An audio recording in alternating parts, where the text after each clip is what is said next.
for friends on a simple road trip, decided to take a detour. There were no signs, no cell signal, just a gravel path that wasn't on any map. They thought it would be quicker, but what they found was a place that doesn't exist on GPS, a place that follows you back. One by one, they vanished, and the last one, he went back to face whatever was waiting in that forest. Put on your headphones, turn off the lights. This is The Detour, and it's based on a true story too terrifying to forget. You're watching The Night Files, and tonight, something is watching you back. I've always loved road trips. The feeling of being cut off from your routine. Your phone barely clinging to one bar of signal. The open road in front of you with no real destination except away. I'm not so fond of them anymore. Not after what happened last summer. It was me, Dan, Kyle, and Manny, 4 college buddies who had just wrapped up our senior year. A road trip was supposed to be our send-off. Before we all split up for grad, school or jobs, we mapped out a loose plan. Start in North Carolina, drive through the Blue Ridge Parkway, maybe camp a night or two, then loop around toward Kentucky before heading back home. The weather was perfect when we started. Windows down, music up, car full of junk food, and that giddy energy only a long drive can give you. On the third day, somewhere between Asheville and a no-name gas station about 30 miles off the main highway, we got caught in a detour. There was a sign that read, "Road closed ahead. Take Alt Route 19B." Google Maps didn't show any Route 19B. Waze didn't either, but we figured it was one of those local detours. The sign looked official. Reflective paint, orange cones. Someone had clearly set it up recently. We turned onto the side road. Gravel. Narrow. It immediately felt off. The moment we turned, it was like the world quieted. The highway sounds vanished. The thick trees on either side of the gravel road seemed to lean in just a little more with every mile. The air changed. Cooler, almost damp. "Dude," Manny said from the back seat. "Did it just get darker?" It had. "Trees, man," Dan said from the passenger seat. "They block the sun. Nothing to freak about." I wasn't so sure. I drove on, gripping the wheel tighter as the gravel crunched under us. 5 miles in, we passed a rusted-out car on the side of the road. A faded red Toyota, probably from the 90s. Its windows fogged with grime, a flat tire. The trunk slightly popped open. "Want to stop?" I asked. "Nope," Kyle muttered. That's how horror movies start. We all laughed, but it was uneasy. Around mile 10, we saw him, just standing there. A man, maybe in his 50s, wearing a green flannel, jeans, and a baseball cap, stood completely still about 10 feet into the trees, facing the road. He didn't wave. He didn't move. He just stared. "See that?" I said. "Yeah," Dan replied, leaning forward. That guy didn't even blink. I slowed down instinctively. Kyle tapped my shoulder. "Nope. No way. Don't stop." I wasn't going to. We passed him. I looked into the side mirror. He had turned. He was now facing the rear of the car, watching us drive away. After that, we all tried checking our phones. 0 bars. No data. No GPS. Not even the emergency SOS worked. The road twisted more aggressively the farther we went in. How long is this detour supposed to be? Many asked. No one answered, because none of us knew. There weren't any signs anymore. The last thing we saw that gave us any sense of direction was a broken wooden marker nailed to a post. It read, Old Wren's Hollow, 6 miles. Dan squinted at it. Where the hell is Wren's Hollow? I've never heard of it, I said. That's when the road forked. There was no sign this time, just a left and a right. Both looked identical, gravel and trees. I stopped the car. The silence was deafening. No wind, no birds, just the tick-tick of our engine cooling as I turned it off. We flip a coin, Carl said, trying to sound lighthearted. His voice cracked. Before we could decide, we heard a thud. All of us jumped. I whipped my head upward. Another thump. Something's on the car, Manny whispered. I turned the ignition and floored it without looking. Gravel sprayed behind us. We picked the left path. For a moment, something scraped across the roof like claws dragging metal. Then silence again. No one said a word for the next 2 miles. Finally, we saw something ahead, a wooden structure. Maybe a cabin or ranger station. It looked old but intact. Reluctantly, I slowed down and parked in front of it. Dan and Kyle got out first. I stayed in the car with Manny. There was no sign, no mailbox, no number. The door creaked as Dan pushed it open. Inside, dust floated in thick beams of sunlight that snuck through the wooden slats. Maps were pinned on one wall, yellowed and curled. A lantern sat on a wooden desk next to a rusted walkie-talkie. No power, no reception. But there was something useful, an old paper map. Dan spread it open. Kyle pointed. That's us. See, Wren's Hollow. It's marked.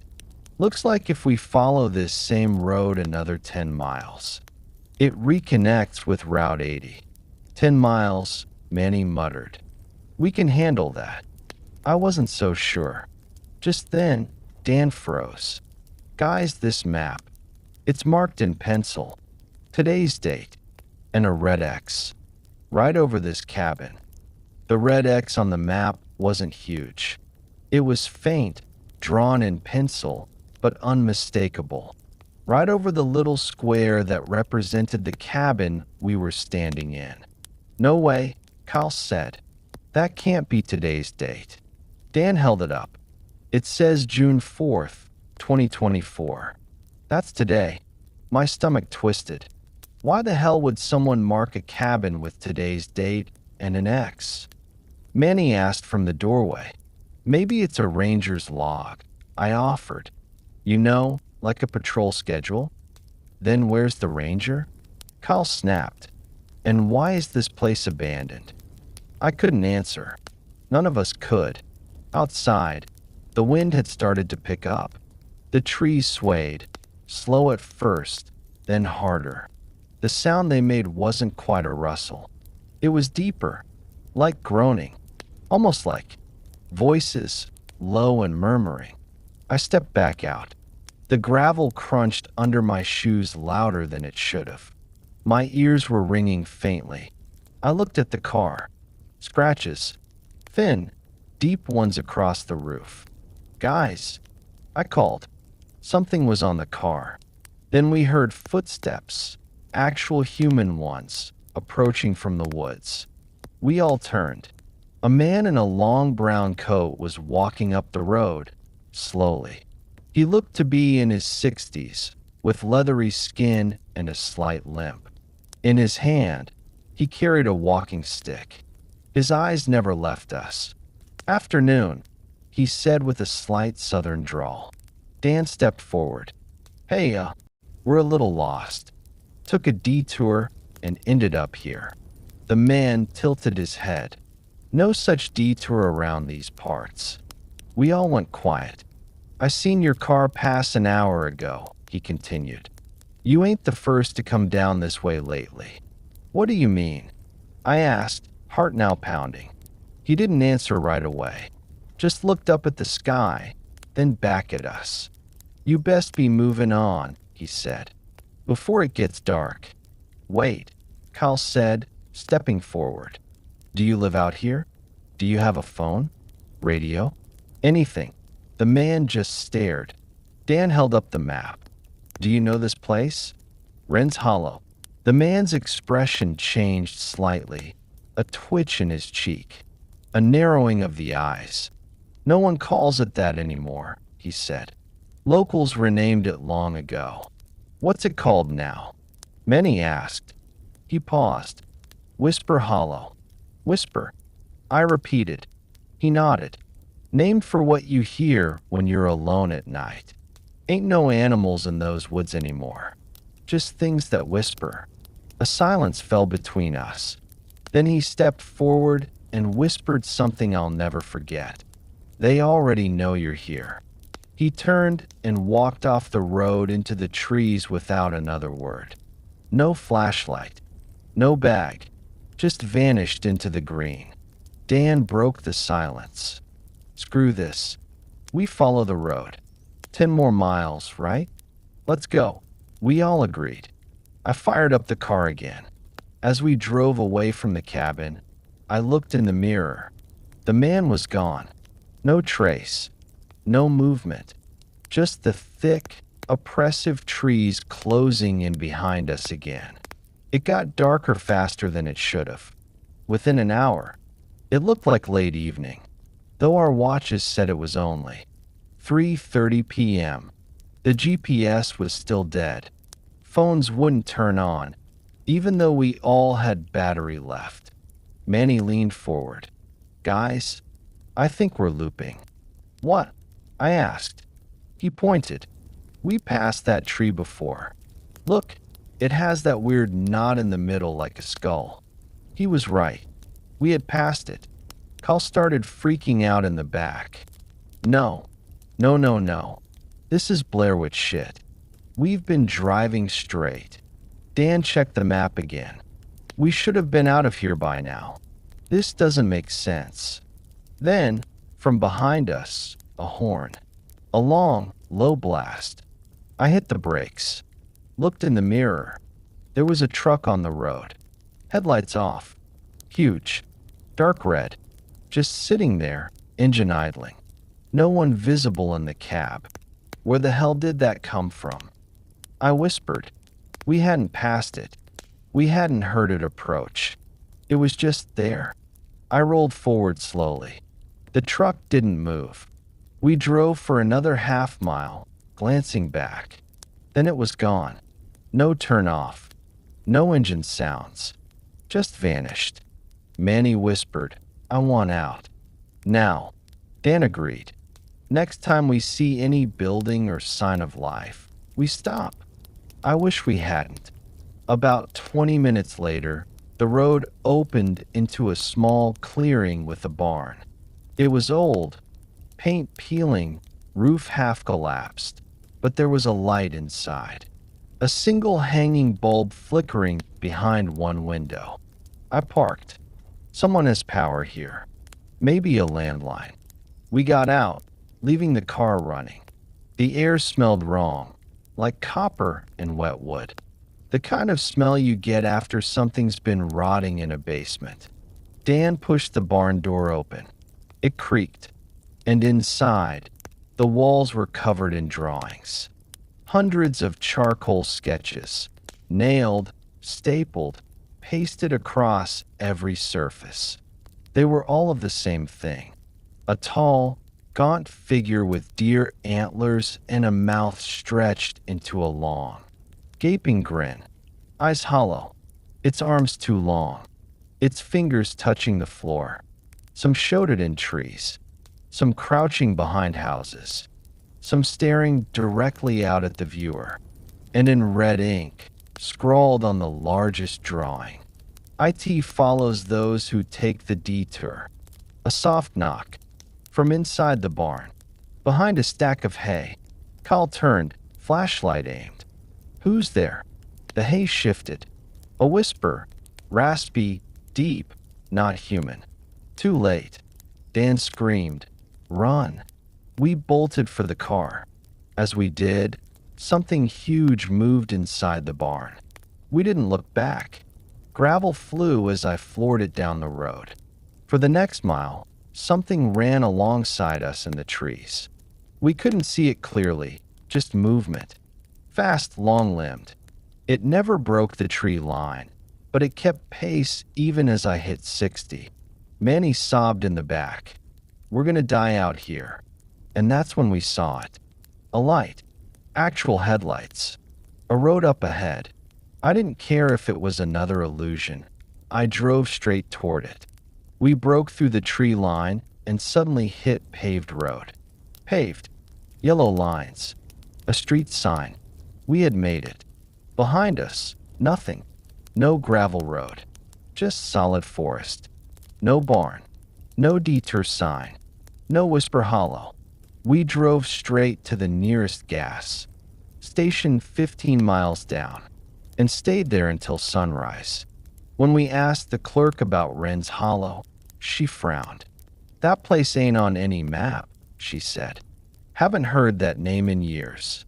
We spent that entire night at the gas station. Didn't sleep. Didn't eat. Just sat in the fluorescent lighting while some old country music crackled on the radio, and the attendant gave us weird looks. None of us said anything about what happened until the sun came up. We thought it was over. Whatever we'd driven through, a hallucination, a nightmare, some twisted backwoods trap, it was behind us now. But I was wrong, because that was only the beginning. 2 days after we got home, Manny stopped responding in the group chat. At first, we figured he just needed space. Not everyone processes fear the same way. But then his girlfriend called me. "Something's wrong with him," she said. "He's quiet. Just stares at the walls. Says someone's standing outside his window at night." I drove over. Manny's apartment was trashed.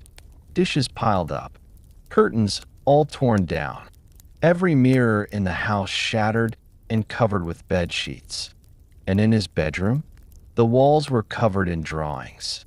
The same kind we saw in the barn. The same long-limbed creature. The same twisted grin. Antlers. Hollow eyes. Some of them were drawn in pen. Others in something red. A week later, Dan's car went off a bridge. Police said he lost control during heavy fog. No alcohol.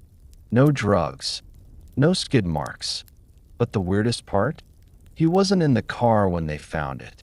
The windshield was broken from the inside. His blood was there, but no body. They never found him. After Dan's accident, Kyle texted me once. Just a single message. "It's not over. We brought it back with us." I tried calling. No answer. His apartment was empty. Rent unpaid. Landlord said he just vanished. No forwarding address. I kept telling myself I was imagining things. That stress was making me paranoid. But then the whispers started. At first at night, soft, almost like wind. Then I'd hear them in the daytime. While driving. In the shower. In crowded places. And then I saw it. Once, on my apartment's security cam footage. I was reviewing it because I thought someone had tried breaking in. And at exactly 3:17 a.m., the same time the knocking started in that barn, I saw it. Standing at the edge of my driveway. Tall. Still. Antlers stretching toward the power lines. Watching. And the worst part? The camera glitched. Only for that frame. The timestamp flickered, then went dark for 10 full seconds. When it came back, the figure was gone. I couldn't live like that anymore. So I decided to go back. Call it insane. Call it suicidal. But something inside me said the only way to stop it was to return. I mapped out everything we remembered. Cross-referenced the cabin, the barn, Wren's Hollow, and then I drove. Alone. Back into the Appalachian backroads.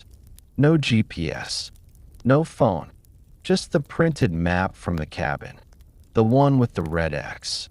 It took me a full day, but eventually I found the gravel road again. No signs this time. Just like before. I drove for hours, past the twisted trees, the rotten air. I passed the skull-knotted tree. I passed the cabin. I even found the barn again. But now it was collapsed, burned, half covered in moss and vines. The sketches were gone, and I felt it, the thing watching me. Closer now. The whispers turned into words. Actual words. You don't leave. You brought it back. Now you stay. I kept driving, but the road never ended. I looped it 3 times, and then my engine died. That was 6 nights ago. I'm writing this from a notebook I found in the ranger cabin. My phone hasn't worked in days. No one drives past. I haven't eaten. I haven't slept more than an hour without waking to footsteps right outside the door. I don't know what this thing is. Spirit, curse, something older, but I know it only finds you once you take that detour. And once you do, it never forgets. If you ever see a detour sign off the Blue Ridge Parkway marked Route 19B, don't take it. Don't even look at it. Because I made that mistake. And now I'm part of the hollow, forever.